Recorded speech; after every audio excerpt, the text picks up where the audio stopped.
जीवन में बहुत से मौके आते हैं, क्योंकि ज़िंदगी तो हमें मौका देती है कि हम कहीं आगे बढ़ सके, कुछ कर सके।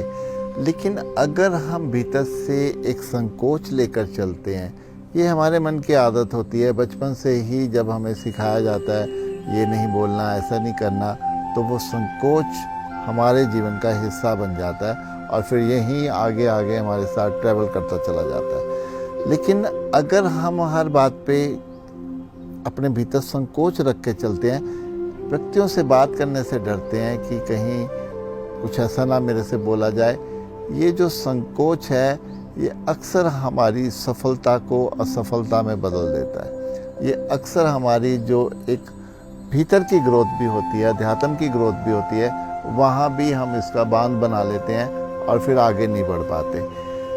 भोजन हो, भजन हो, इसमें कभी संकोच नहीं होना चाहिए, खुले मन के होने चाहिए। याद रखें, संकोच किस व्यक्ति से, किसी ने हमें जीवन में क्या देना है, किसी ने हमारा क्या ले जाना है।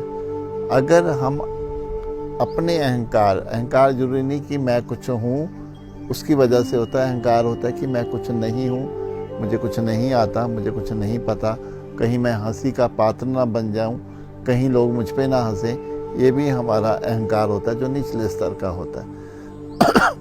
तो ये जो संकोच है, ये हमारे अहंकार की ही निशानी है, जहाँ हम आगे बढ़ नहीं पाते हैं। इसीलिए याद रखें कि संकोच होना ही नहीं चाहिए जीवन में। किसी से बात करनी है, जाकर खुल के बात करें। ज़्यादा से ज़्यादा क्या, अगला बुरा मान जाएगा या हमें मना कर देगा, इससे ज़्यादा और क्या होता है। और किसी के सामने हमें भूख लगी है, भोजन करना है, हम संकोचवश कि नहीं, सामने वाला हमारे बारे में ये ना सोचे कि हम बहुत ज़्यादा खा रहे हैं, हम अपनी, ये सब नहीं जीवन में होना चाहिए। जैसे हैं नेचुरल हो जाएं, जो है वैसे ही अपने आप को स्वीकार कर लें। जब हम ऐसा कर लेते हैं तो सारे संकोच हमारे भीतर के तिरोहित होने शुरू हो जाते हैं।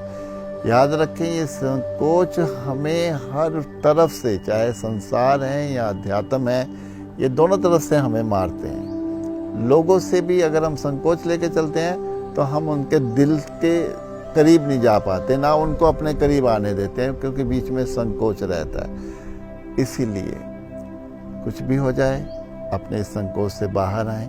उसके लिए हमेशा ध्यान ही हमारा एक माध्यम है जो हमें मदद करता है। जब हमें ईश्वर के साथ जुड़ जाते हैं, फिर हमें किसी भी संकोच की जरूरत नहीं पड़ती, क्योंकि सब अपने जैसे लगते हैं, सब एक जैसे लगता है कि जो भी उससे क्या हो जाएगा। फिर सारे डर खत्म हो जाते हैं, सारी हमारी चिंताएं खत्म हो जाती हैं। तो फिर हम एक ऐसे निडर, साहसी, एक ऐसा रुतबा हमारा अपने आप, ऐसा व्यक्तित्व हमारा अपने आप में बनना शुरू हो जाता है कि फिर लोग हमसे संकोच करने लगते हैं।